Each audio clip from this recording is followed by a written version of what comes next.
मुलांनो, सुस्वागतम. संगीता भालसिंग या माझ्या यूट्यूब चॅनलवर तुम्हा सर्वांचे हार्दिक स्वागत. राज्यशास्त्र इयत्ता 12वी हा विषय अभ्यासाला घेतलेला आहे आणि प्रकरण क्रमांक 4 आज आपण सुरुवात करत आहोत. प्रकरणाचं नाव आहे समकालीन भारत, शांतता, स्थैर्य आणि राष्ट्रीय एकात्मतेसमोरील आव्हाने. या प्रकरणाला आज आपण सुरुवात करणार आहोत आणि त्यातला घटक अभ्यासाला घेतलेला आहे उपघटक राज्याची भूमिका व राष्ट्रीय एकात्मता संबंधित मूल्य. चला तर पाहूया प्रकरण क्रमांक 4 सुरुवात आपण करूया.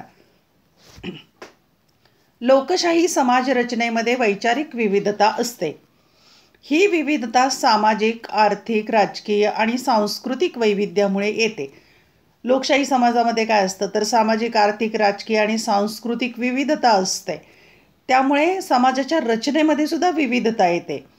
भारतातील स्थिती, जात, धर्म, गरिबी, निरक्षरता, लोकसंख्येचा दबाव, भाषिक आणि वांशिक विविधता यामुळे अधिक गुंतागुंतीची झालेली आहे आणि म्हणूनच भारतातली स्थिती विविधतेत एकता आहे, पण अनेक पद्धतीने विविधता आहे. शेतकरी असंतोष, कामगार आणि विद्यार्थ्यांची आंदोलने, जातीय दंगली आणि जातीय हिंसाचार यामुळे उद्भवलेला विक्षोभ भारताने अनेकदा पाहिला आहे. भारतामध्ये या गोष्टी बऱ्याच वेळेला झालेल्या आहेत. शेतकऱ्यांचा असंतोष, कामगार आणि विद्यार्थ्यांची आंदोलनं असतील, जातीय दंगली असेल, हिंसाचार असेल, ह्या अशा भयानक सामाजिक विघातक अशा घटना घडलेल्या आहेत आणि तो अनुभवला आहे भारताने. सुशासन आणि कायदा अंमलबजावणीतील कमतरता ही सार्वजनिक अराजकाची प्रमुख कारणे आहेत. लक्षात ठेवा, पब्लिक डिसऑर्डर किंवा सार्वजनिक अराजक केव्हा पसरतं तर शासन नाही, चांगलं नाही, किंवा कायदा अंमलबजावणीमध्ये काहीतरी कमतरता असते, त्यामुळे अशा घटना घडतात. सार्वजनिक सुव्यवस्था, स्थैर्य आणि शांतता यासाठी सुसंवादी समाज अभिप्रेत असतो. म्हणजे सुव्यवस्था कधी राहील किंवा स्थैर्य आणि शांतता कधी नांदेल समाजामध्ये, तर समाजामध्ये सुसंवाद असला पाहिजे, सुसंवादी समाज असला पाहिजे. यामध्ये शांतता भंग, दंगली, उठाव आणि विनयभंग यांना स्थान नसते. या गोष्टी होता कामा नयेत. शांततेचा भंग, दंगली, उठाव, नियमाचा भंग. कायदा आणि सुव्यवस्था राखणे हे राज्याचे प्राथमिक कर्तव्य. राज्याचं पहिलं कर्तव्य आहे कायदा आणि सुव्यवस्था राखणे. राज्याच्या राजकीय, आर्थिक, सामाजिक, सांस्कृतिक प्रगतीसाठी शांतता आणि स्थैर्य यांची नितांत आवश्यकता असते.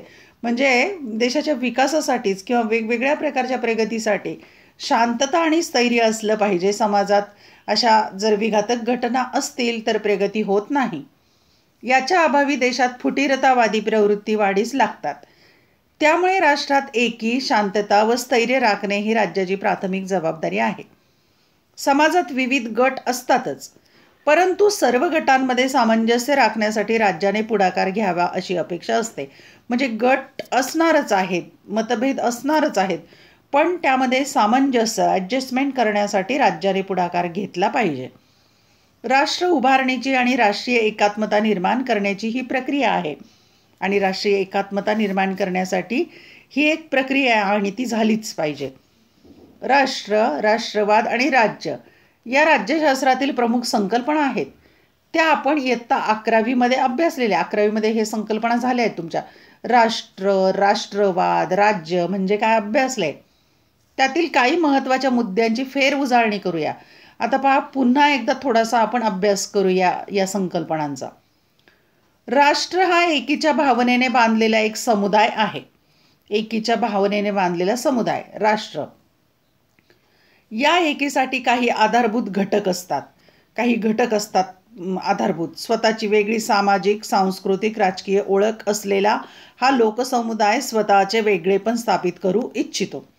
संस्कृती, वंश, धर्म, भाषा, इतिहास यातील साधर्म्यामुळे या समुदायात एकीची भावना निर्माण होते. त्याला राष्ट्र म्हणतात. आता राष्ट्रवाद ही राजकीय अस्मिता निर्माण होण्याची भावना आहे. राजकीय अस्मिता निर्माण होण्याची भावना.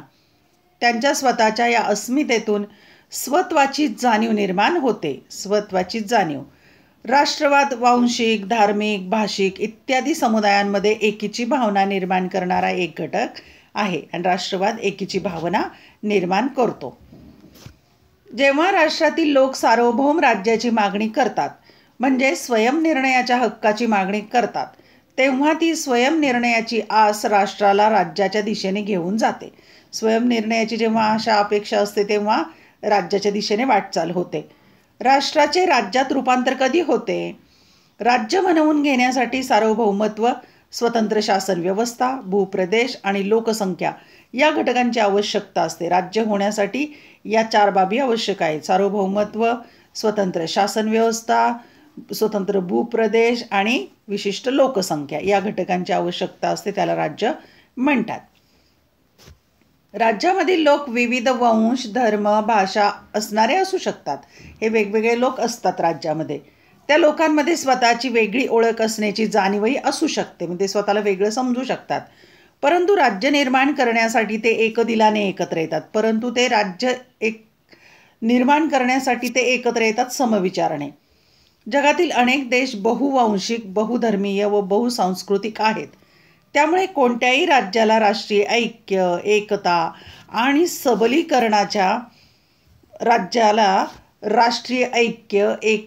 सबलीकरणाच्या समस्येला सामोरे जावं लागते. म्हणजे राष्ट्रीय ऐक्य, एकता आणि सबलीकरण या समस्येला सामोरं जावं लागतं. ही समस्या राष्ट्रीय एकात्मता साध्य करण्याची आहे. यामध्ये राज्याची भूमिका कोणती? राष्ट्रवाद, धर्मनिरपेक्षता, लोकशाही यासारखी मूल्ये, तसेच आर्थिक प्रगती आणि समाज परिवर्तन यासारखी उद्दिष्टे राज्याची भूमिका स्पष्ट करतात. राज्याची भूमिका कशातून स्पष्ट होते? तर राष्ट्रवाद, धर्मनिरपेक्षता, लोकशाही यासारखी मूल्य आणि आर्थिक प्रगती, समाज परिवर्तन यासारखी उद्दिष्ट यातून स्पष्ट होते. ही भूमिका खालील मुद्द्यांच्या आधारे स्पष्ट करता येते. आता पाहूया आपण राज्याची भूमिका कोणत्या मुद्द्याच्या सहाय्याने स्पष्ट होते. त्यातला पहिला मुद्दा शांतता आणि सुव्यवस्था. राज्य समाजात शांतता आणि सुव्यवस्था प्रस्थापित करते. राज्याचा मूळ हेतू देशाचे संरक्षण करणे हा आहे. या कार्याला राष्ट्र उभारणीचे कार्य असे संबोधले जाते. राजकीय व्यवस्थेचे अस्तित्व आंतरराष्ट्रीय वा देशांतर्गत परिस्थितीमुळे धोक्यात येऊ शकते. देशात शांतता आणि सुरक्षितता राखणे हे राज्याचं काम.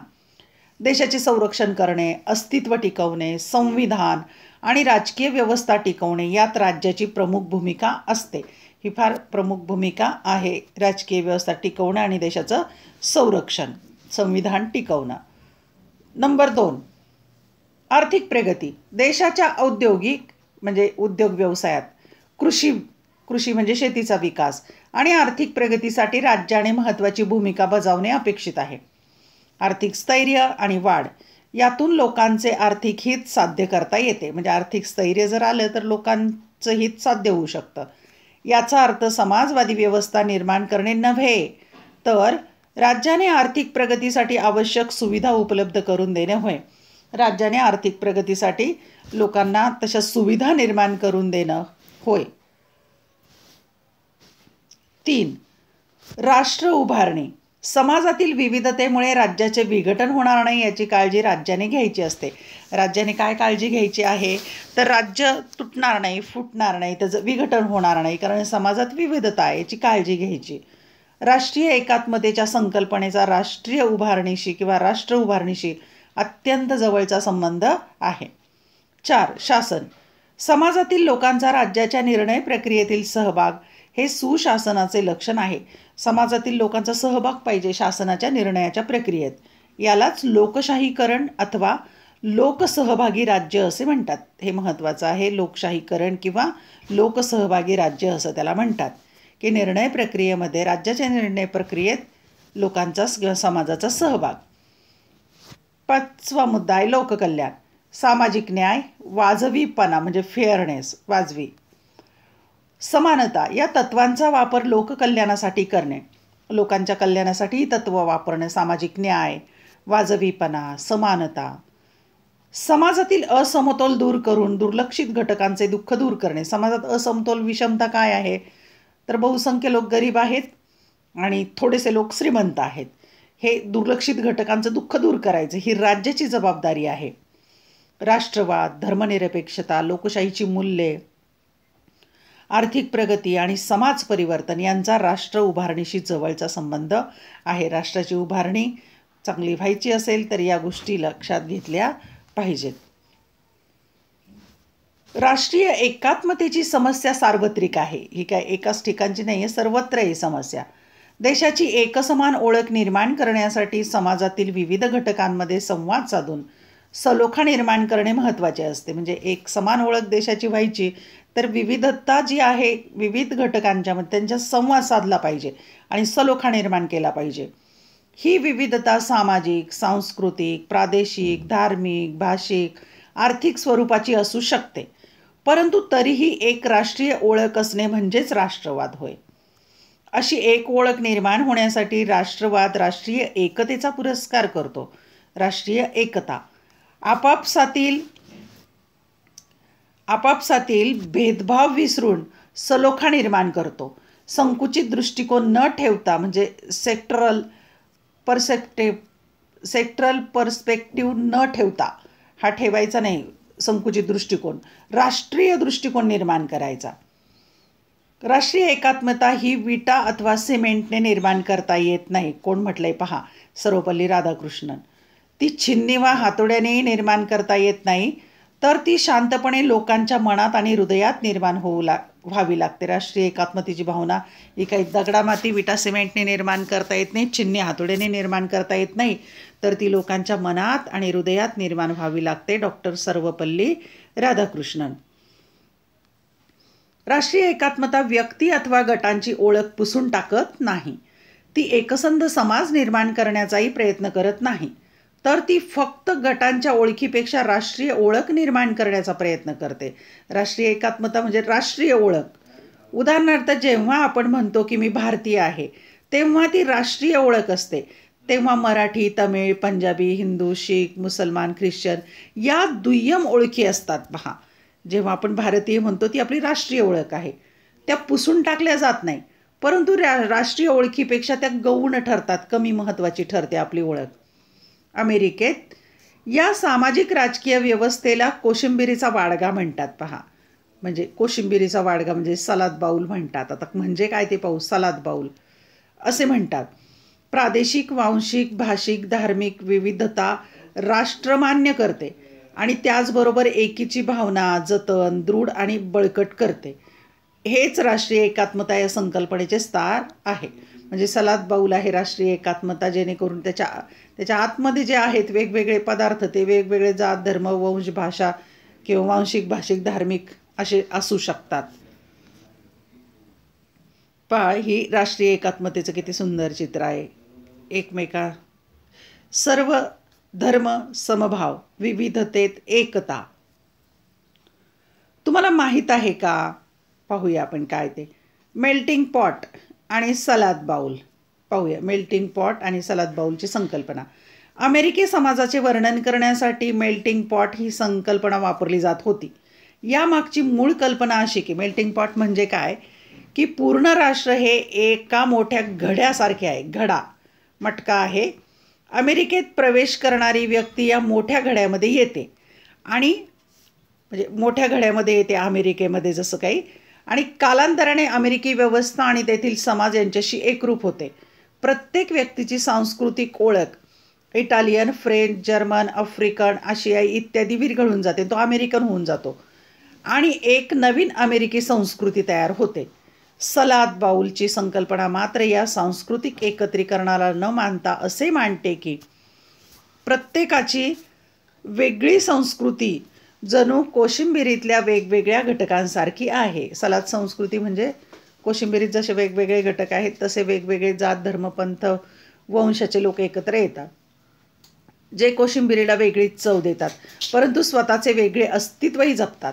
कोशिंबिरीचा वाडगा हे वर्णन या वैविध्यपूर्ण संस्कृतीचे आणि बहुविध समाजाचे आहे.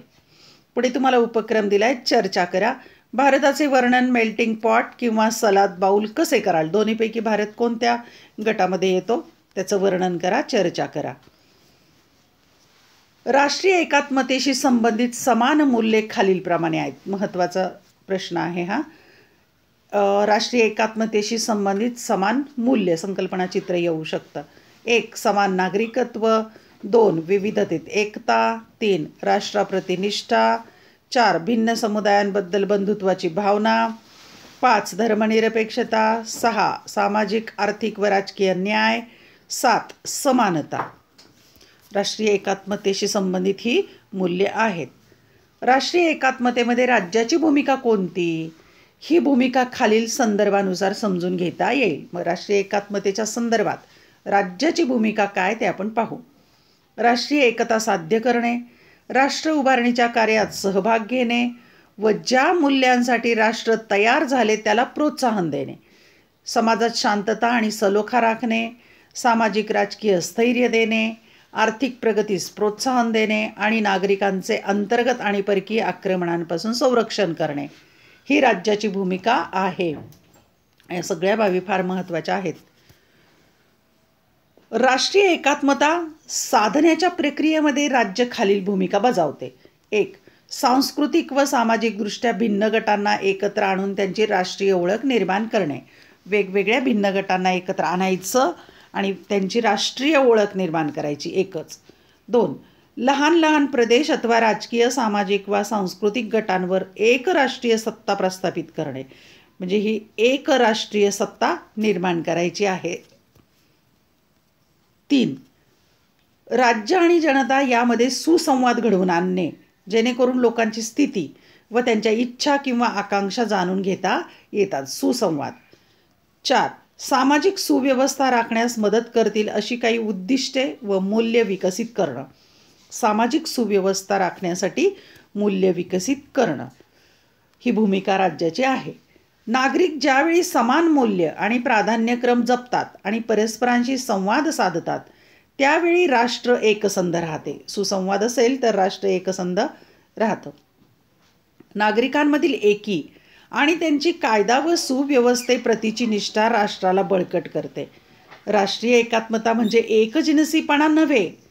राष्ट्रीय एकता समुदायाचे कम्युनिटी ऑफ कम्युनिटीज समर्थन करते. म्हणजे राष्ट्रीय एकता समुदायाचे समर्थन करते आणि त्यांच्यातील विविधतेचा सुद्धा सन्मान करते. परस्परांची मूल्य, अनुभव व भौगोलिक सहसंबंध यांचा आदर करते. ही एक प्रकारची वांशिक, भाषिक आणि धार्मिक सहिष्णुता आहे. समाजातील शांततेसाठी टाकलेले हे एक पाऊल आहे. एक सुसंवादी आणि क्रियाशील समाजासाठी राष्ट्रीय एकता अत्यंत आवश्यक आहे. राष्ट्रीय एकता आणि सामाजिक स्थैर्य राष्ट्र उभारणीसाठी हातभार लावतात. धन्यवाद. व्हिडिओ लेक्चर आवडल्यास चॅनल सबस्क्राईब करा, बेल आयकॉन प्रेस करा म्हणजे मी नवीन व्हिडिओ पोस्ट केल्याचं नोटिफिकेशन मिळेल. आवडलेला व्हिडिओ लाईक करा, कमेंट करा आणि तुमच्या मित्रमैत्रिणींना शेअर करा. अभ्यासासाठी शुभेच्छा.